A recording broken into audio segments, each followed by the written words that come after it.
मेरी दादी दादाजी के कमरे में अक्सर नहीं सोती थी। अगर किसी रात दादाजी के कमरे में सोती तो अगली सुबह दादी रोते हुए बाहर निकलती थी। एक दिन दादी सोई हुई थी, तभी मैं दादी की चादर लेकर दादाजी के कमरे में चली गई। फिर जो दादाजी ने दादी समझकर मेरे साथ किया, वह सुनकर तो अपनी होश उड़ जाएंगे। मेरी आँख खुली तो मैंने दादी को सिसकते हुए देखा। वह मेरे बिस्तर के पास बैठी बुरी तरह से रो रही थी। अपनी दादी को ऐसा देखकर हमेशा मेरा दिल तड़प जाया करता, लेकिन मैं चाह कर भी कभी उनसे कुछ नहीं पूछ सकती थी, क्योंकि अगर मैं कुछ ऐसा पूछती तो वो मुझे गलत ही समझती, क्योंकि वो मेरी दादी थी। अक्सर ही सुबह दादी को ऐसा हाल होता था। कुछ समय पहले मैं एक बार दादी से पूछी थी कि आखिर वह दादा के कमरे में सुबह सुबह बाहर आकर इतना रोती क्यों है, तो दादी ने कोई जवाब नहीं दिया और मुझे डांट दिया। दादी जब भी उनके कमरे से निकलती, दादी का हुलिया बहुत अजीब सा होता। उनके बिखरे हुए बाल, पुराने कपड़े एक अजीब सी मजबूरी सुना रहे होते हैं। यह सिलसिला कुछ साल से पहले ही शुरू हुआ था और जैसे जैसे मुझे होश आ रहा था, मेरे लिए सब कुछ अचंभित होता जा रहा था। मेरी अंदर की एक जुनून सा पैदा हो गया कि मेरा दादा मेरी आखिर मेरी दादी के साथ ऐसा क्या करता था। मुझे बिल्कुल समझ में नहीं आ रहा था। इस सवाल ने मुझे बेचैन भी कर दिया था। मैं 17 साल की हो चुकी थी और अब बहुत सी अच्छी बातें तरह से समझने लगी थी। दादी को रोता चेहरा देखकर मुझे किसी मजबूरी की चेतावनी लग रही थी, लेकिन हैरत की बात यह थी कि जब दादी कमरे से निकलती तो वह रो रही होती है, और जब दादा कमरे से निकलते तो उनके चेहरे पर एक दिलकश मुस्कुराहट होती थी। उन्हें देखकर ऐसा लगता था कि कुछ भी ऐसा हुआ ही नहीं होगा, बल्कि वह बिल्कुल जवान हो, कुछ न कुछ गुनगुनाते रहते थे, जैसे बहुत खुश हो। और दादी का हाल ऐसा होता था, दादी दादा के कमरे से निकलने के बाद दोबारा उनके सामने जाने से भी डरती थी। उनका नाश्ता भी मेरे हाथ से भी भिजवा दिया करती थी। खुद किचन में खड़ी रहती और आंसू बहाती रहती, या तो वॉशरूम में बंद हो जाती। दादी की हालत देखकर मुझे बहुत ही तरस आता है। मैं 12th क्लास में पढ़ती थी और नाश्ता देने के बाद मैं अपने स्कूल के लिए घर से निकल जाया करती थी, लेकिन सारा वक्त मेरे दिमाग में दादी का ख्याल घूमता रहता था। मैंने कभी किसी सुबह दादा को परेशानियों में या बेचैन नहीं देखा। वह हमेशा ही बहुत खुशी से नाश्ता करने बैठते थे और उनका चेहरा बहुत ही खुश दिखता था, जबकि दादी को देखकर ऐसा लगता कि किसी भी पल दादी को कुछ भी हो सकता है या हो जाएगा। अक्सर मैं नाश्ता बनाते हुए दादी के शरीर को कांपते हुए भी देखा है। मेरा दिल चाहता था कि मैं दादी से पूछूं कि दादा रात को उनके साथ क्या करते थे, जो उनका इतना बुरा हाल हो जाता था। मगर दादा के नाम पर दादी के चेहरे पर कोई खौफ आने लगता था। दादी हर रात दादा के कमरे में सोने के लिए नहीं जाती थी, बल्कि वह मेरे साथ ही सोती थी। कभी कभी उन्हें जबरदस्ती दादा अपने कमरे में अपने साथ ले जाते थे और दादी मना करने की पूरी कोशिश करती थी, क्योंकि उनको उनके कमरे में जाना नहीं होता था। लेकिन दादा उनकी इतना सुनते थे। एक दिन मैं स्कूल में एक गहरी सोच में डूबी हुई थी कि आखिर अपने दादा के चुंगल से अपनी दादी को कैसे बाहर निकालूं। दादा मेरी दादी के साथ कुछ ऐसा ना गलत तो जरूर ही कर रहे थे। मैं ये सब सोच ही रही थी कि अचानक मेरी दोस्त मुझसे पूछती है, कहाँ खोई है तू? कुछ दिनों से देख रही हूँ तू बहुत परेशान है। वह बार बार पूछने लगी तो मेरा ध्यान कहाँ रहता है। तो मैंने उससे अपने दादा और दादी के बारे में बता दिया। तुम्हारे दादा अंग्रेजी फिल्म तो नहीं देखते? सिमरन ने अचानक से सवाल किया। मैं हक्का बक्का से दिखने लगी। फिल्म का भला क्या मकसद था? वह अलग निकासी मुझे देख रही थी और मैं समझ न पाई। उसने बात बदल दी, लेकिन मेरी सुई उसकी बात पर ही अटक गई। आखिर सिमरन ने यह सवाल क्यों पूछा था? वह वापस आई तो दादी का पुराना दोस्त राजेश अंकल बैठे हुए थे, जो वह अक्सर हमारे घर आया करते थे।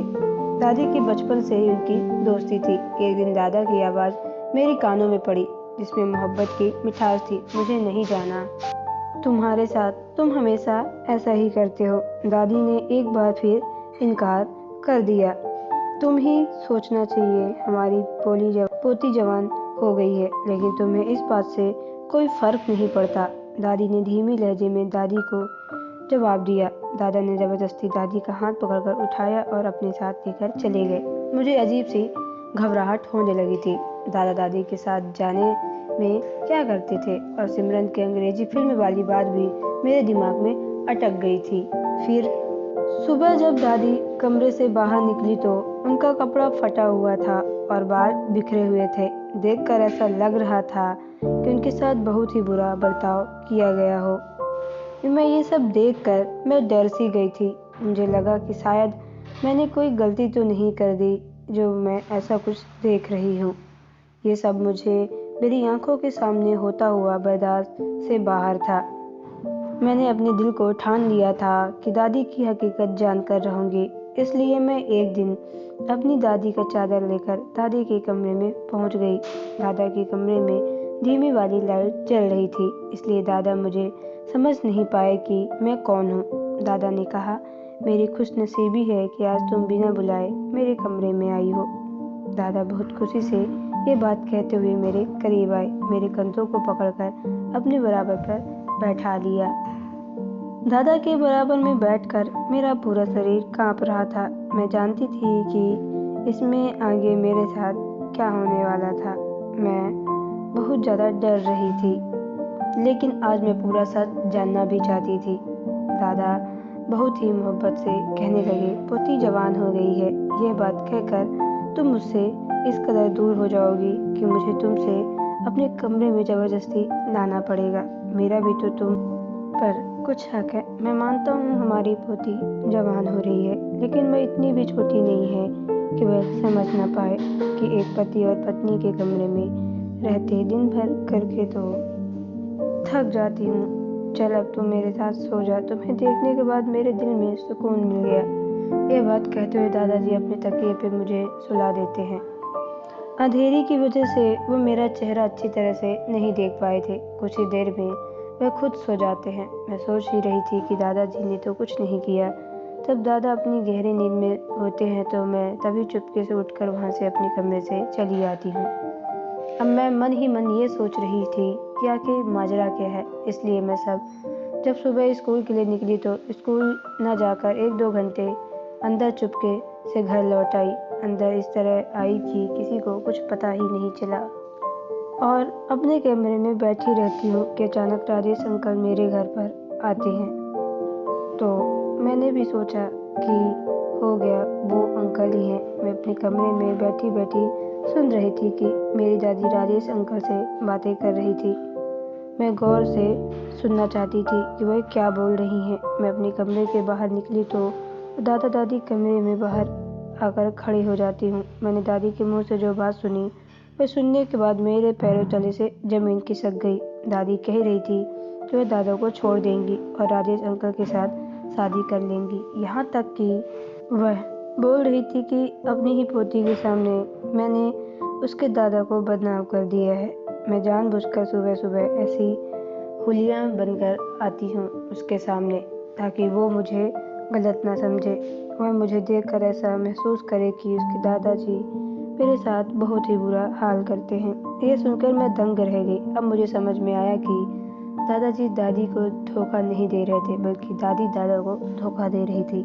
मुझे अब बर्दाश्त नहीं हुआ और मैं दादी के सामने आकर खड़ी हो गई। मैंने दादी से कहा, आपको शर्म नहीं आती है? आप अपनी ही उम्र देखिए, क्यों आपको इस उम्र में ऐसी बातें शोभा नहीं देती हैं। दादी बुरी तरह से डर जाती हैं और सर हमसे अपनी सर झुका लेती हैं। मेरे गुस्सा को देखकर राजेश अंकल वहाँ से चले जाते हैं। कुछ देर में दादाजी भी घर पर चले आते हैं। मैंने सारी घटना अपने दादाजी को बता दिया। फिर दादाजी ने दादी को समझाते हुए कहा कि मैं जानता हूँ कि तुम्हारा चक्कर राजेश अंकल के साथ चल रहा है, लेकिन ये ठीक नहीं है। वह हमेशा अपने मन में ही यही सोचता हूँ कि कभी न कभी तुम्हें गलती का एहसास होगा और तुम मेरी हो जाओगी। दादी को अपनी गलतियों का एहसास हो चुका था। दादा दादी के पैरों में गिर जाती हैं और माफ़ी मांगने लगती हैं। दादाजी दादी को माफ़ कर देते हैं और हम तीनों फिर से खुशी खुशी रहने लगते हैं। तो दोस्तों, आपको ये स्टोरी कैसी लगी हमें कमेंट बॉक्स में ज़रूर बताएं। अगर आप मेरे चैनल पर नए हो, चैनल को सब्सक्राइब करके बेल आइकन को प्रेस कर लें ताकि सभी आने वाली वीडियो का नोटिफिकेशन आपके मोबाइल पर सबसे पहले पहुंचे, क्योंकि मैं ऐसी ही स्टोरी आप लोगों तक लाती रहती हूँ। तो चलिए मिलते हैं नेक्स्ट वीडियो पे। Okay bye, take care.